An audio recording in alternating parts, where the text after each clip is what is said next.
शरीर रचना के आधार पर जाना जा सकता है कि कौन प्राणी शाकाहारी है, कौन मांसाहारी। यह मांसाहारी प्राणी भी सृष्टि में है और वे उसी आहार पर गुजारा करते हैं, पर उनकी शरीर रचना और प्रकृति शाकाहारियों से भिन्न होती है। पहला, भोजन करने के प्रधान माध्यम दांत होते हैं। उन्हीं से वह कुचले और चबाए जाने के उपरांत पचने योग्य बनता है और पेट में जाता है। प्रकृति ने निर्धारित आहार के अनुरूप दांतों की संरचना की है। बाघ, चीते, कुत्ते, बिल्ली आदि के दांत मांस को नोच कर खाने योग्य नुकीले बनाए गए हैं और चीर फाड़ करने के लिए दो दांत अधिक बड़े और अधिक मजबूत बनाए गए हैं। इसके विपरीत शाकाहारी गाय, बकरा, घोड़ा, गधा आदि के दांत समतल और छोटे होते हैं। मनुष्य की दंत रचना भी शाकाहारी वर्ग की है। मांसाहारी जानवरों के बच्चे जन्मते समय आंख बंद किए हुए पैदा होते हैं। कई दिन बाद उनकी आंखें खुलती हैं, जबकि शाकाहारियों के बच्चे आंख खोले हुए पैदा होते हैं। मनुष्य भी ऐसा ही प्राणी है। मांसाहारी जीवों के शरीर से पसीना नहीं निकलता, इसीलिए उनसे बहुत तेज गंध भी आती है। शाकाहारियों के शरीर से पसीना निकलता है। मांसाहारी जीभ लपलपाते हुए चप चप करके पानी पीते हैं। इसके विपरीत शाकाहारी घूंट भरकर पानी पीते हैं। शाकाहारी रात में सोते और दिन में जागते हैं। इसके विपरीत मांसाहारी सोते हुए बेखबर प्राणियों को पकड़ने के लिए रात में विचरते हैं, अस्तु उनकी आंखें अंधेरे में देख सकने योग्य चमकीली होती हैं।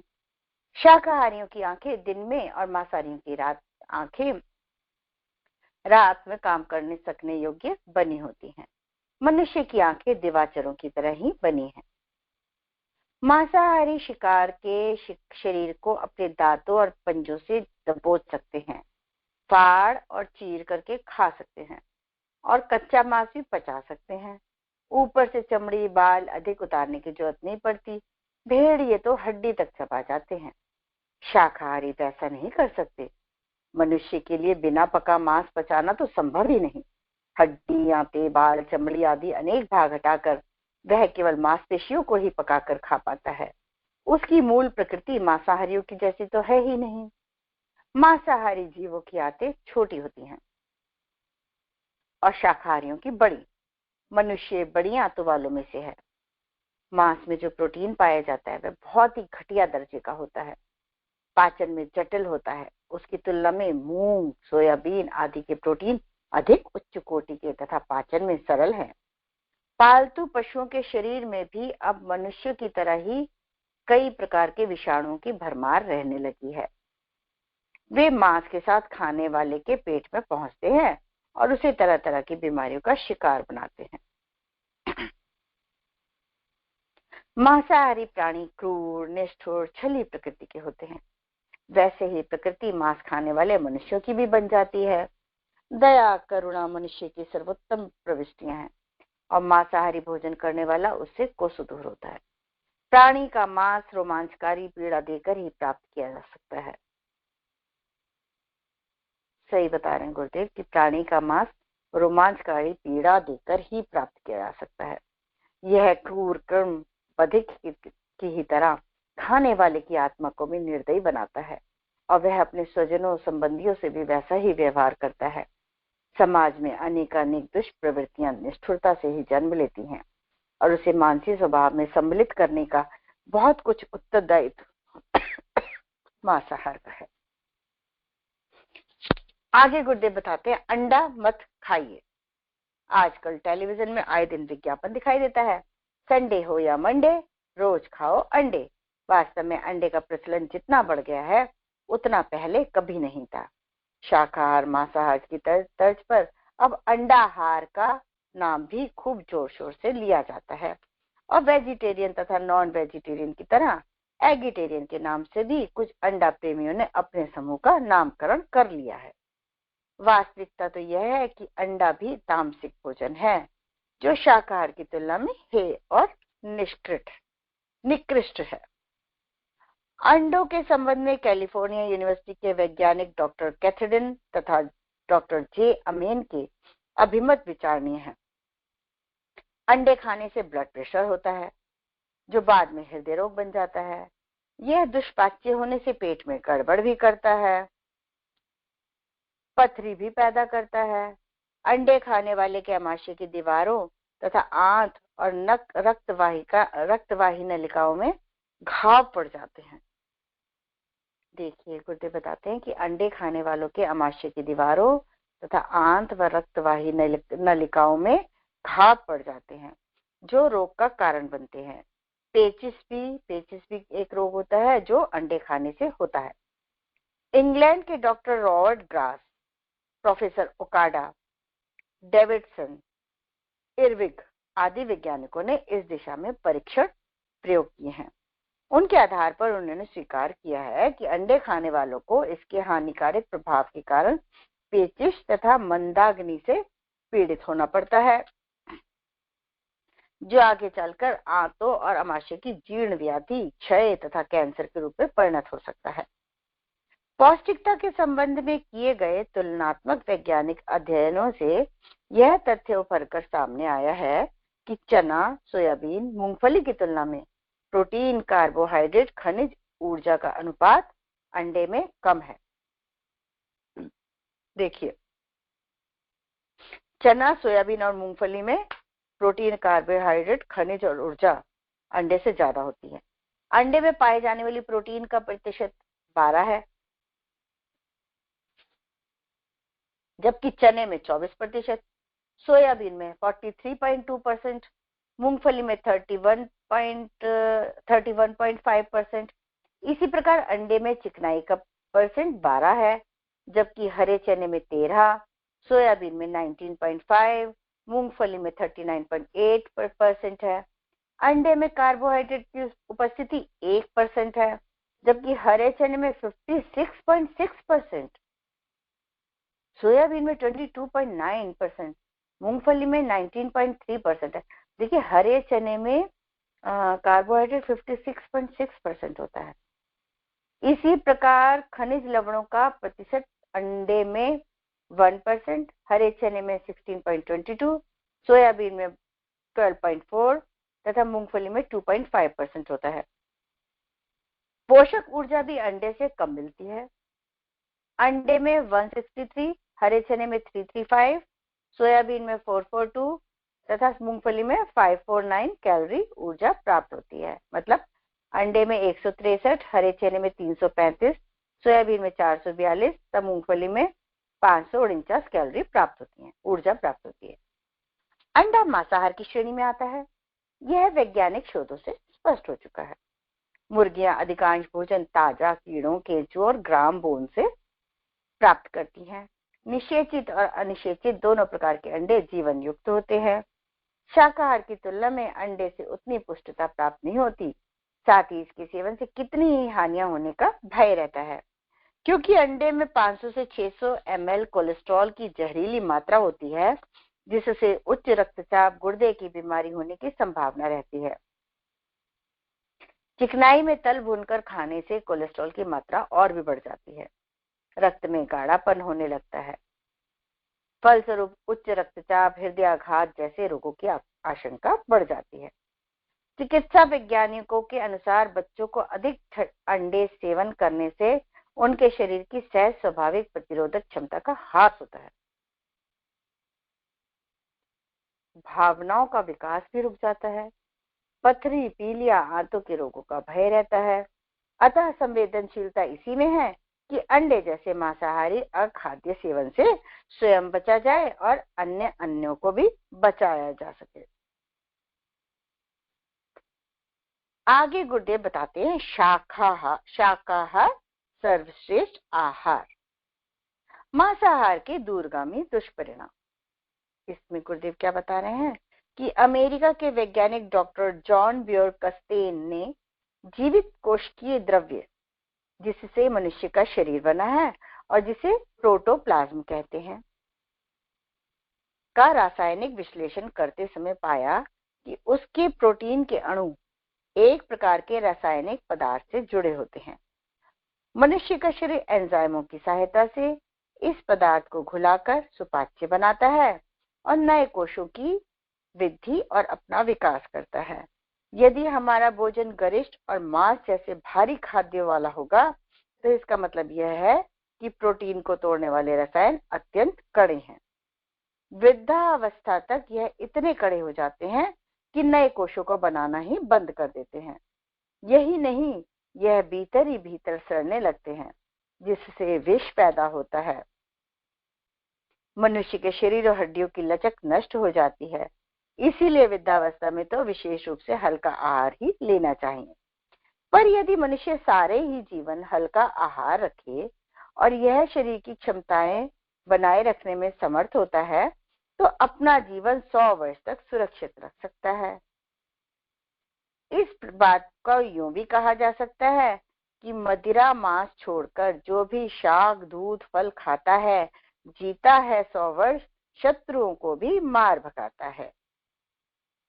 शाकाहार, शक्तिवर्धक और सुपाच्य। अमेरिका के आहार विशेषज्ञों ने मनुष्य के शरीर द्वारा अवशोषित की जाने वाली प्रोटीन को NPU, नेट प्रोटीन यूटिलाइजेशन की संज्ञा दी है और प्रत्येक खाद्य पदार्थ में इसकी मात्रा को निश्चित बताया है। दूध में प्रोटीन 82 NPU होता है। इससे कुछ अधिक प्रोटीन अंडे में पाया जाता है, परंतु शरीर के लिए अत्यंत हानिकारक सिद्ध होता है। चावल में पाए जाने वाला शरीर उपयोगी प्रोटीन की मात्रा 70 NPU होती है, जबकि मांस में यह मात्रा 67 NPU ही होती है। गेहूं के चोकर सहित आटे और दलिये में प्रोटीन की मात्रा 67 NPU होती है, परंतु यह मांस से श्रेष्ठ और अधिक उपयोगी और सस्ता भी होता है। मांस में हानिकारक विषाक्त तत्व पाए जाते हैं जो अन्नों में नहीं होते। विभिन्न दालों में भी प्रोटीन की प्रचुर मात्रा उपलब्ध होती है।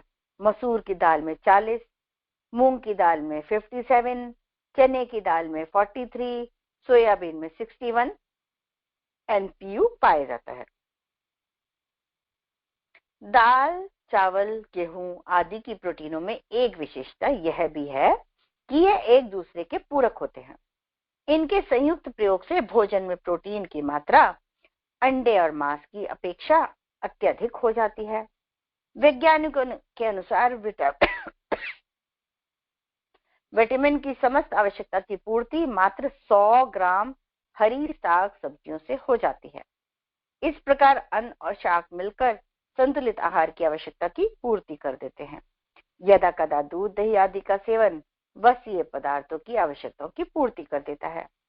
शरीर को स्वस्थ रखने के लिए जिस संतुलित आहार की आवश्यकता होती है उसमें मांस वर्ग के खाद्य पदार्थों को सम्मिलित करने की कोई आवश्यकता नहीं है।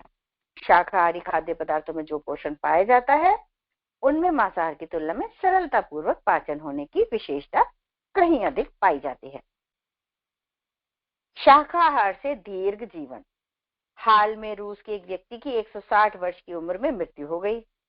उसने अपनी मृत्यु के समय पत्रकारों को अपने दीर्घ जीवन का रहस्य बताया। रूस के 160 वर्ष के व्यक्ति ने क्या बताया ये हम देखेंगे।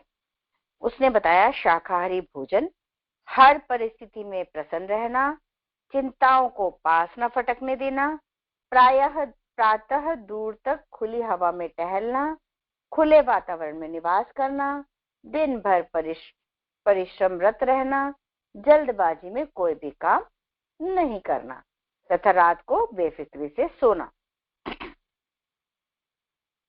तथ्यों को देखते हुए बुद्धिमानी इसी में है कि मांसाहार से दूर रहा जाए। शरीर की जीवनी शक्ति को सुरक्षित रखने, मानवीय सहृदयता को अपनाए रखने की दृष्टि से शाकाहार पर संतोष करना ही दूरदर्शिता है। पत्तीदार सब्जियां खाइए। चौलाई पत्तीदार सब्जी जिसके बोने लगाने में किसी तरह का श्रम नहीं होता। घर के पीछे कहीं खाली जगह में इसे लगाया जा सकता है। बीज भी बोए जा सकते हैं, कांटे तोड़कर भी गाड़ी जा सकती हैं। पानी ठीक तरह से मिलता रहे, खाद की कमी ना पड़े तो पत्तियां 2 महीने में ही आने लगती हैं। तोड़े जाने पर फिर नई कोपलें उग जाती हैं।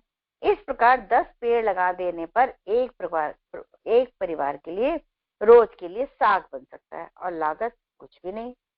यह बहुमूल्य पदार्थों से इतनी भरी पूरी है कि बढ़िया से बढ़िया शाक भाजी का भी मुकाबला कर सकती है।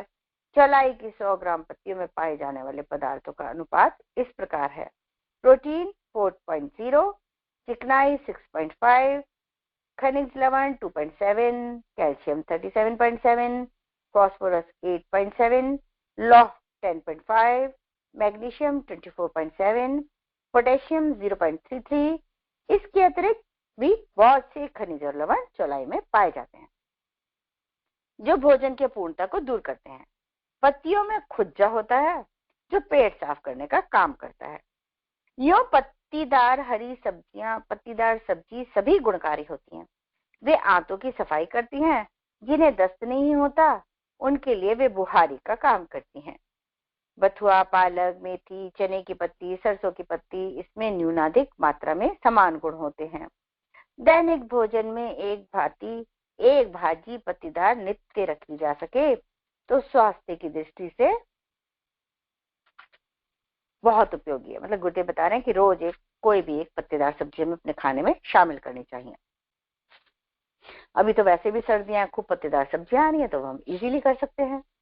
पत्तीदार भाजियों को उबाला और पीस लिया जाए, फिर आटे में मिलाकर उसकी रोटी बनाई जाए तो स्वादिष्ट भी होती है और सस्ती भी। लीजिए, गुरुदेव ने हमें एक उपाय भी बता दिया। आधा अनाज आधी पत्ती दोनों को मिला लिया जाए तो भोजन इतना सस्ता साथ ही इतना स्वादिष्ट बनता है कि गरीब अमीर सभी समान रूप से लाभ उठा सकते हैं। हमें पत्तीदार भाजी को अधिक प्रयोग में लाना चाहिए। आगे गुरुदेव बताते हैं आहार के क्षारीय अंश की पूर्ति फल और सब्जियों से।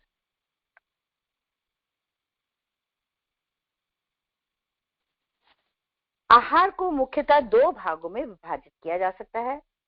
दोनों एक दूसरे के पूरक है। एक भाग को अम्लीय कहा जाता है, दूसरे को क्षारीय। अम्लीय अंश अन्न, दाल, गुड़, चीनी, घी आदि से प्राप्त होता है, तो क्षारीय अंश हरी सब्जियों और ताजे फलों से। इन क्षारीय अंशों में ही कैल्शियम, लोहा, तांबा, मैग्नीशियम, क्लोरीन, आयोडीन आदि तत्व रहते हैं। अतः भोजन में इनका पर्याप्त अंश रहना आवश्यक है। आहार विशेषज्ञों के अनुसार 200 ग्राम प्रोटीन अम्लीय और कार्बोज पदार्थों के साथ कम से कम 80 ग्राम क्षारीय पदार्थ लेना आवश्यक है। ओके, मतलब गुरुदेव बता रहे हैं कि जैसे अन्न, दाल, गुड़, चीनी, घी ये अम्लीय होते हैं, तो हरी सब्जियां और ताजे फल ये क्षारीय होते हैं। तो गुरुदेव बताते हैं कि 200 ग्राम प्रोटीन अम्लीय और कार्बोज पदार्थों के साथ कम से कम 80 ग्राम क्षारीय पदार्थ लेना जरूरी होता है। इस आवश्यकता की पूर्ति हेतु फल और साग सब्जी को भोजन में मुख्य स्थान देना जरूरी है और देना भी चाहिए। पालक, मेथी, नौनिया भी कोई सब्जी होती है, चौलाई, सहजना की पत्ती, सरसों की पत्ती, मीठी नीम, चने की पत्ती, धनिया, पुदीना आदि पत्ते वाली भाजियों तथा भिंडी, लौकी, तुरई, टिंडा, करेला, ककड़ी, टमाटर, परवल जैसी हरी सब्जियों को भोजन में प्रमुख स्थान देना सस्ता भी पड़ता है, पोषक भी है और लाभकारी भी है। सेम, मटर, हरी सोयाबीन, राजमा, हरा चना आदि फली वाली सब्जियां भी ऐसे ही सुलभ और उपयोगी होती हैं। जिस ऋतु में प्रकृति में जो साग सब्जी उपलब्ध होती है वह उस ऋतु के लिए प्रायः उपयोगी होती है।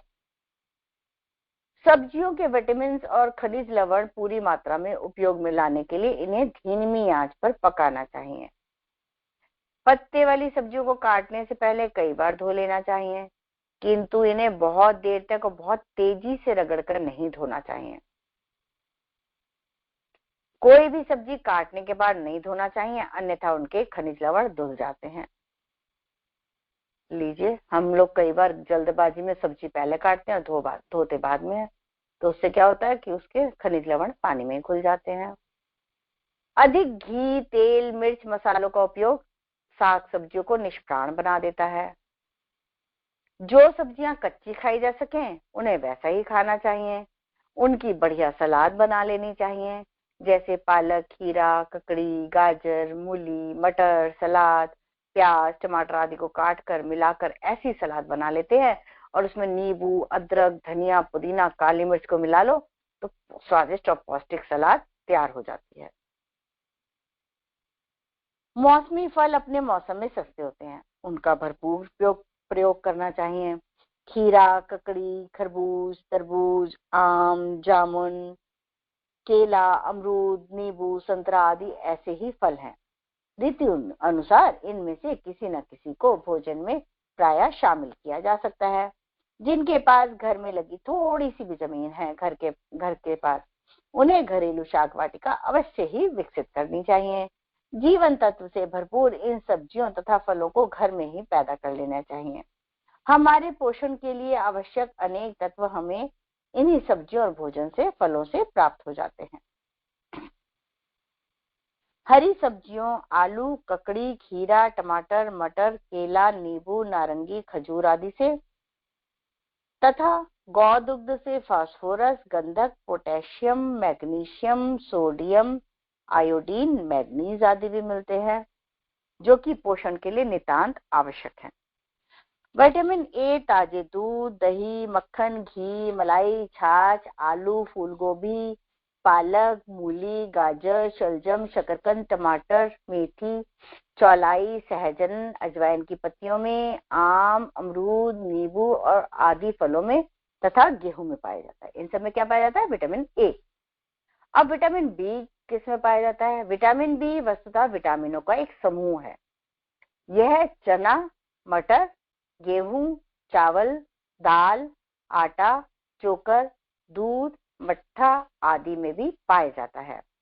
हरी सब्जियों शहद, मेवा, टमाटर, सेब, प्याज, फूल गोभी में भी पाया जाता है। रसेदार सब्जी बनाए जाने पर सब्जी से अलग होकर यह रस्से में आ जाता है, विटामिन बी।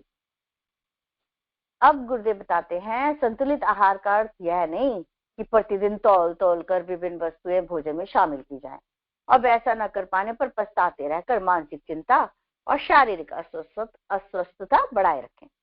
इतना ध्यान अवश्य रखना चाहिए कि भोजन में अम्लता वर्धक पदार्थों की भी भरमार न रहे, अन्यथा वही भोजन कुछ दिनों में पेट को गरिष्ठ लगने लगेगा। आहार में क्षारीय अंशों को भी पर्याप्त मात्रा होनी चाहिए। हरी साग सब्जी, ऋतु अनुकूल सुलभ फलों का समावेश रखने से आहार में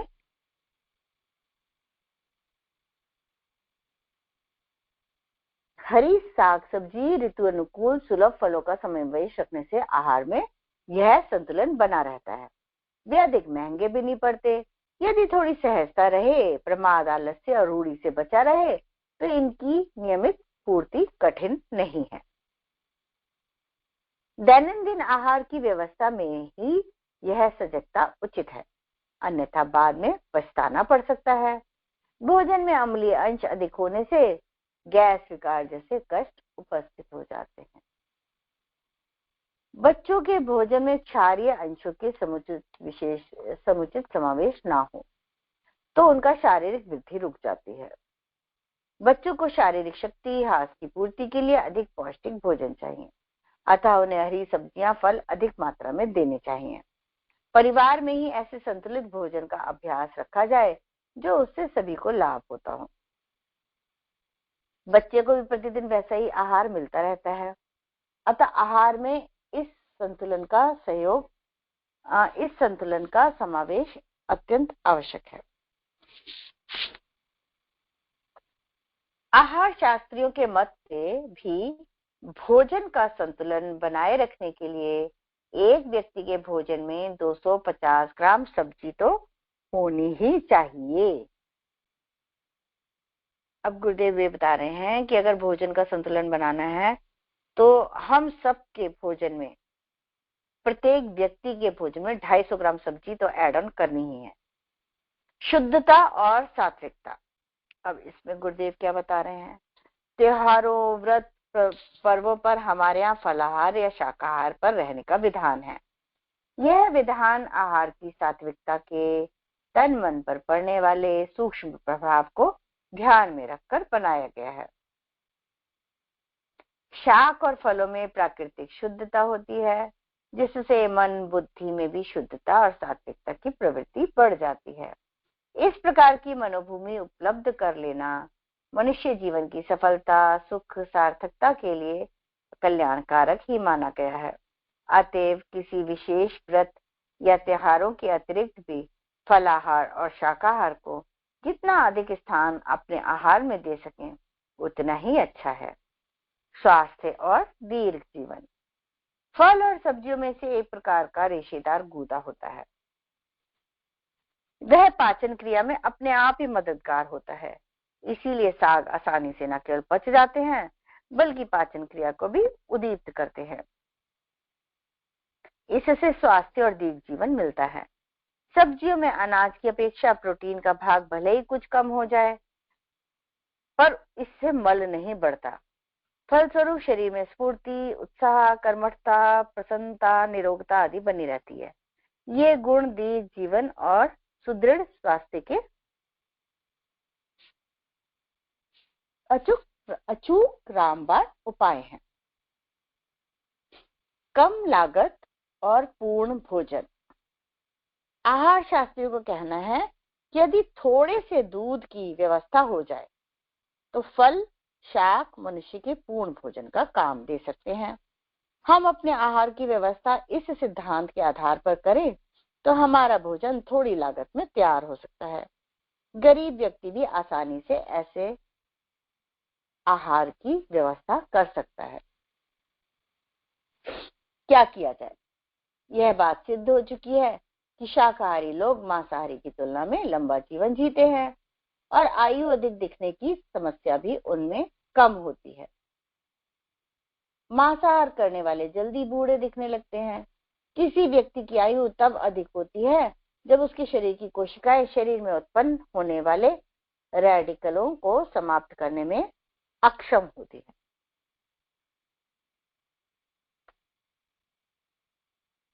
फ्री रेडिकल पैदा होने के लिए मांसाहार, वसा की अधिक मात्रा, शराब, धूम्रपान आदि जिम्मेदार हैं। लेकिन यदि कोशिकाओं को पर्याप्त एंटीऑक्सीडेंट दिए जाएं तो आयु बढ़ाई जा सकती है। इसके लिए आपसे हमारा विनम्र अनुरोध है कि आप मांस बिल्कुल भी ना खाएं, सब्जियां ज्यादा से ज्यादा लें। इससे आप चुस्त दुरुस्त रहेंगे, आपकी आयु वृद्धि होगी, बीमारियां भी अपेक्षाकृत कम होंगी। इससे आपके शरीर की आंतरिक सुरक्षा प्रणाली अधिक सशक्त होगी। यदि आप चाहते हैं कि आप में कोलेस्ट्रॉल का स्तर सामान्य बना रहे, यदि आप चाहते हैं कि आप ब्लड प्रेशर, पक्षाघात, हृदयाघात से बचे रहें, यदि आप चाहते हैं कि आपका रक्त विकार रहित हो और आपको फोड़े फुंसियों का कष्ट ना भोगना पड़े, तो कृपया शाकाहारी बनिए। मुर्गा, बकरा, भैंसा, सूअर, मछली, झींगा, अंडा खाकर अपने पेट को कब्रिस्तान बनाने से रोकिए। आपका शरीर तो आत्मा का निवास स्थान है और आत्मा परमात्मा का अंश होता है। अतः शरीर को परमात्मा के आवास के योग्य, पवित्र, स्वच्छ और समर्थ बनाइए। पूड़ी, पराठा, पकौड़े आदि के स्थान पर रोटी खाइए। रोटी की संख्या कम, हरी साग सब्जी की मात्रा अधिक लीजिए। हरी साग सब्जी भी कच्ची अथवा बिना तली भुनी हो, कुकर में या हल्की आंच पर पकाई गई हो। शाकाहारी जीवन अपनाइए और स्वस्थ दीर्घ जीवन का आनंद लीजिए। अब आगे गुरुदेव हमें क्या बता रहे हैं, ये तो उन्होंने हमें बता दिया। शाकाहारी जीवन जिए और स्वस्थ रहिए। आगे गुरुदेव बताते हैं व्यसन विनाश का सोपान। धूम्रपान। भारतवर्ष पहले आर्यावर्त कहलाता था।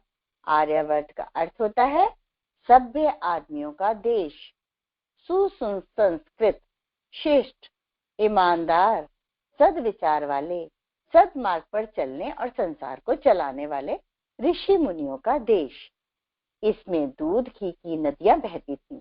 यहाँ के लोग जीवन जीने की कला को स्वयं ही नहीं जानते थे, वरन संसार को जीवन जीने की शिक्षा देते थे। यहाँ विदेशों के लोग आध्यात्मवाद सीखने आया करते थे और विद्या अध्ययन करके अपने देश में सत ज्ञान का प्रचार किया करते थे। यह वह देश है जिसमें साधु संत ऋषि मुनि ही नहीं वरन प्रत्येक गृहस्थ का नित्य प्रति यज्ञ किया करते थे, जिससे उसके विचार ही नहीं सात्विक नहीं बनते थे, वरन यज्ञों से वातावरण शुद्ध, पवित्र और सुगंधित रहता था, जिससे समय पर वर्षा होती थी। समय पर वर्षा होने से खाद्य पदार्थों का भंडार सदैव इस प्रकार भरा रहता था, इस देश में भरा रहता था। इस देश के निवासियों के आचार विचार, खान पान, रहन सहन सभी सात्विक थे। सभी लोग परस्पर प्रेम पूर्वक रहते थे। वेदों में वर्णित जीवन प्रणाली के अनुसार वर्णाश्रम धर्म का पालन किया करते थे। इस देश में ना कोई मांसाहार था, ना कोई मद्यपान करता था, ना कोई किसी प्रकार का धूम्रपान करता था, ना कोई चोरी करता था। इस प्रकार आर्यावर्त के रहने वालों का जीवन सभी दृष्टियों से शुद्ध, पवित्र, मितव्ययी होता था। परंतु इसे दुर्भाग्य ही कहा जाएगा कि उसी आर्यावर्त के हम आधुनिक निवासी आज खाते हैं तो विदेशियों की तरह, पहनते हैं तो विदेशियों की तरह, यहाँ तक कि अब हम में से बहुत से लोग चलते फिरते कारखाने से बन गए हैं। जिस प्रकार कारखाने फैक्ट्रियों की चिमनियों में हर समय धुआं निकलता रहता है, उसी प्रकार हमारे युवक युवतियां, बुढ़े बुढ़ियां, यहाँ तक कि छोटे छोटे किशोर बालक तक धूम्रपान करने लगे हैं। भारत में तंबाकू का प्रवेश। भारत में अकबर बादशाह से पूर्व तंबाकू का पता तक नहीं था। कहा जाता है जब अकबर के दरबार में वर्नेल नामक पुर्तगाली आया तो उसने अकबर बादशाह को तंबाकू और एक जड़ाऊ बहुत सुंदर सी चिलम भेंट की। बादशाह सलामत को चिलम बहुत पसंद आई और उन्होंने चिलम पीने की तालीम भी उसी पुर्तगाली से ली। अकबर को धूम्रपान पान करते हुए उसके दरबारियों को बहुत आश्चर्य हुआ। उनकी इच्छा भी तंबाकू के धुएं को गले में भरकर बाहर फेंकने की हुई। इसी प्रकार भारत में सन 1609 के करीब 1609 में धूम्रपान का श्री गणेश अकबर बादशाह के दरबार से आरंभ हो गया। अन्य लेखकों का मत है कि तंबाकू को सबसे पहले अकबर बादशाह का कुछ दरबारी बीजापुर से लेकर आया था और उसे सौगात के तौर पर बादशाह को भेंट किया था। हिंदुस्तान में लोगों ने तंबाकू को चिलम में रखकर पिया। अमेरिका के लोग तंबाकू को बीड़ी की तरह पत्तों में लपेटकर पीते थे, परंतु यूरोप के लोगों ने तंबाकू को कागज में लपेटकर पिया, जो सिगरेट कहलाई।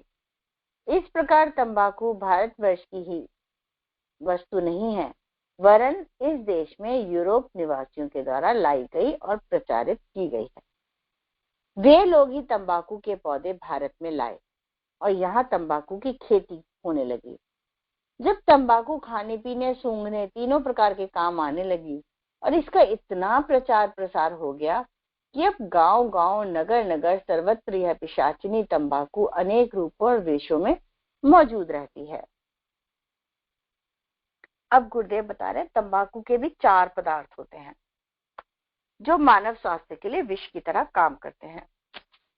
पहला निकोटिन, दूसरा कोलतार, तीसरा आर्सेनिक, चौथा कार्बन मोनोऑक्साइड अथवा कोयले की गैस।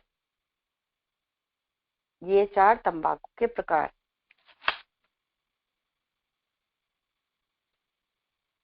फेफड़ों का कार्य अपनी स्वाभाविक गति से ऑक्सीजन यानी शुद्ध वायु को अंदर भरना, कार्बन डाइऑक्साइड को बाहर फेंकना, अर्थात अशुद्ध वायु को बाहर फेंकते रहना है। हम सिगरेट का धुआं अपने फेफड़ों में भरकर फेफड़ों के प्राकृतिक कार्य में बाधा उत्पन्न करते हैं। निकोटिन नामक विष, जो तंबाकू में प्रधान विष होता है, अपने फेफड़ों में भरते हैं। इससे हमें मतली आती है। निकोटिन से मतली ही आकर नहीं रह जाती, वरन सिगरेट पीने से पैरों में लड़खड़ाहट भी आती है, पैरों की शक्ति क्षीण होती है, कानों में बहरापन तक हो जाता है। निकोटिन से हमारी घ्राण शक्ति, सूंघने की शक्ति, गंध और दुर्गंध जानने की शक्ति कमजोर हो जाती है। सिगरेट के धुएं के बराबर नाक के द्वारा बाहर सिगरेट के धुएं के बराबर नाक के द्वारा बाहर निकलने के कारण नाक के पतले पर्दों पर बहुत बुरा प्रभाव पड़ता है। नाक का स्वाभाविक कार्य सुगंध दुर्गंध को महसूस करने की शक्ति मंद पड़ जाती है। आंखों की ज्योति पर भी निकोटिन के विष का अत्यंत बुरा असर पड़ता है। धूम्रपान करने वालों की पाचन क्रिया प्रायः बिगड़ जाती है। वह कब्ज और अपच बीमारी के शिकार हो जाते हैं। निकोटिन से ब्लड प्रेशर रक्तचाप बढ़ता है। रक्त नलियों में रक्त का स्वाभाविक संचार मंद पड़ जाता है और त्वचा सुन्न जैसी हो जाती है, जिससे तरह तरह की त्वचा की बीमारियां उत्पन्न हो जाती हैं। निकोटिन का धुआं जीर्ण खांसी का रोग पैदा कर देता है। खांसी का रोग बढ़ता बढ़ता दमा, श्वास, तपेदिक का रूप धारण कर लेता है। 1 पौंड तंबाकू में निकोटिन नामक जहर, एक प्रकार का एल्कलाइड की मात्रा लगभग 22.8 ग्राम होती है। 1 पौंड तंबाकू में निकोटिन की मात्रा 22.8 ग्राम होती है। इसकी मात्रा 1/3800 गुनी मात्रा 6 मिलीग्राम, मतलब इसकी 1 पौंड की 3 गुनी मात्रा एक कुत्ते को 3 मिनट में मार देती है। 3 गुनी मात्रा, इसकी मात्रा 1 गुनी। एक बार मैं फिर से पढ़ूंगी ये लाइनें।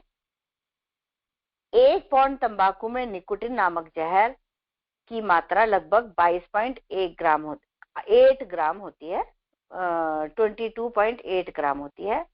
इसकी मात्र 1/3800 गुनी मात्रा, मतलब 6 मिलीग्राम भी अगर ले लें और एक कुत्ते को दे दें तो वह 3 मिनट में मर सकता है।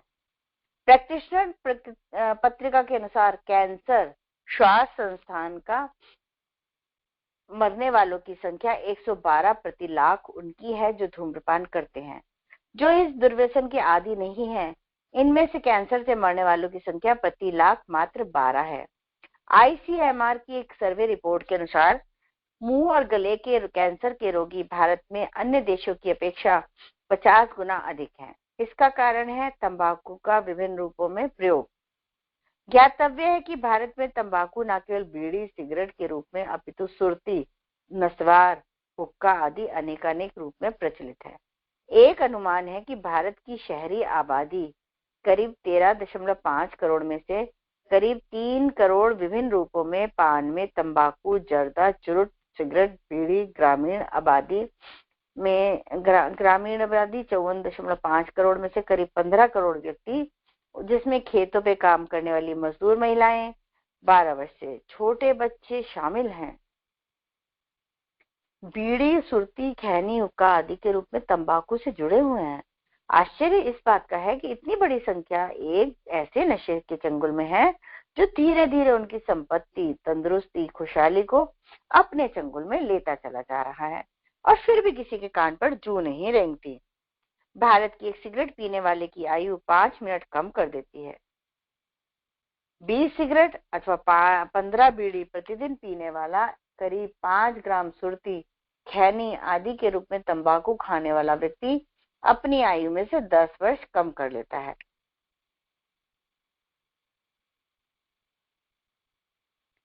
जितने भी वर्ष वह जीता है, असंख्य व्याधियों से ग्रस्त होकर समाज के लिए भार बनकर ही जीता है। सिगरेट बीड़ी पीने से मृत्यु संख्या ना पीने वालों की अपेक्षा 50 से 60 वर्ष की आयु वाले व्यक्तियों में 65% अधिक होती है।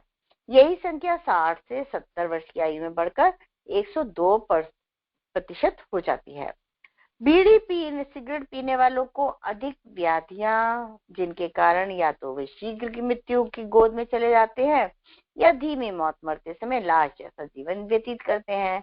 इस प्रकार हैं जीभ, मुंह, श्वास नली, फेफड़ों का कैंसर, क्रॉनिक ब्रोंकाइटिस, दमा, फेफड़ों का टीबी, रक्त कोशिका अवरोध, बर्जर डिजीज, जिसके कारण 10% रोगियों की आरंभ में अथवा आगे के पैर को जिसमें 10% रोगियों की प्रारंभ में अथवा आगे पैरों को कटवाना पड़ता है।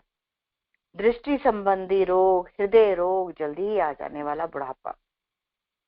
देखिए कितना खतरनाक है। हमको अपने आसपास जो भी हमको कोई दिखता है धूम्रपान करता हुआ, ये तंबाकू वगैरह लेता, हमको उसको मना करना चाहिए।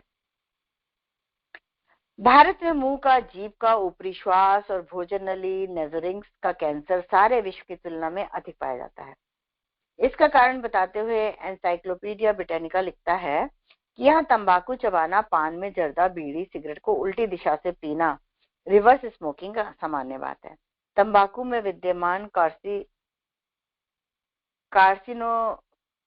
कार्सिनोजेनिक 1 दर्जन से भी अधिक हाइड्रोकार्बन जीव कोशों की सामान्य क्षमता को नष्ट कर उन्हें गलत दिशा में बढ़ने के लिए विवश कर देते हैं, जिसकी परिणति कैंसर की गांठ के रूप में हो जाती है। भारत में किए गए अनुसंधानों से पता चला है कि गालों में होने वाले कैंसर का प्रधान कारण खैनी अथवा जीभ के नीचे रखे जाने वाली चबाने वाली तंबाकू है। इस प्रकार गले के ऊपरी भाग में, जीभ में, पेट में होने वाला कैंसर भी बीड़ी के पीने से होता है। सिगरेट से गले के नीचे भाग में कैंसर होता है। इसी से अंतड़ियों का भी कैंसर हो जाता है। अब आज के स्वाध्याय का क्रम हम यही समाप्त करते हैं। अगले क्रम में हम मद्यपान से जो हमें नुकसान होते हैं, गुरुदेव हमें उसके बारे में बताएंगे। अब मैं नीरू से आग्रह करूंगी, आहुतियों के साथ आज के क्रम का समापन करेंगी। धन्यवाद। जय गुरुदेव।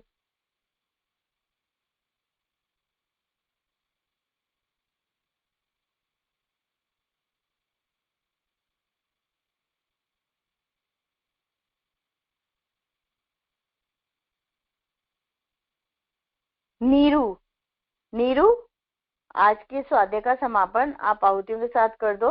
नीरू। रीता दीदी, मेरे ख्याल से नीरू अवेलेबल नहीं है, वो शायद बाहर निकली है। आइए रीता दीदी, आप बहुत अच्छा पढ़ा आज आपने स्वास्थ्य संबंधी, और किस तरह से गुरुदेव ने हर एक टॉपिक को कितनी सुंदरता से कवर किया है।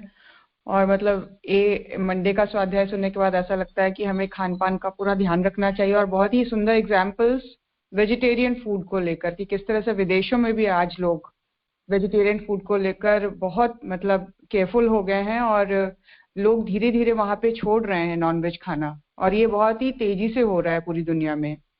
ऑल्दो दिखने में हमारे देश में ये आ रहा है कि बहुत सारे नॉनवेज सेंटर्स खुल गए हैं, लोग नॉनवेज खाना शुरू कर दे रहे हैं। लेकिन जिस तरह से कोरोना ने हमारी बहुत सारी आदतों को सुधारा है, आने वाले समय में गुरुदेव ने कहा कि प्रकृति इस तरह के एक्शंस लेगी कि हमें नॉनवेज बिल्कुल पूरी तरह से छोड़ना पड़ेगा। और देखा जाए तो ये एक अपराध के तौर पर हम अपना मतलब टेस्ट बर्ड्स को सेटिस्फाई करने के लिए अपराध करते हैं अपने जीवन में।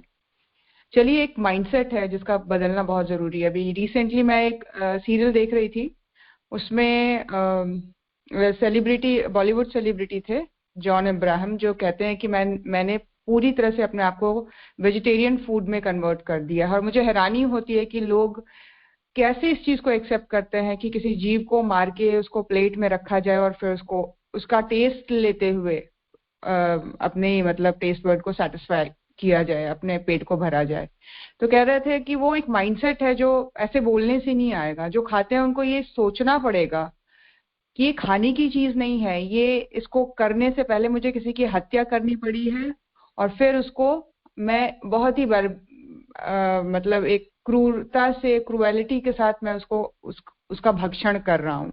तो ये हम सोच में जितना हम इसको डेप्थ में लेके सोचेंगे, लेके आएंगे, इसके फील को हम महसूस करेंगे कि किस हद तक गलत कर्म है करने के लेवल पर, तो वो अपने आप ही चीजें छूटती चली जाती हैं और प्रायोरिटी चेंज होती चली जाती है लाइफ में। तो एक माइंडसेट है, एक सोचने का तरीका है, दृष्टिकोण है ये।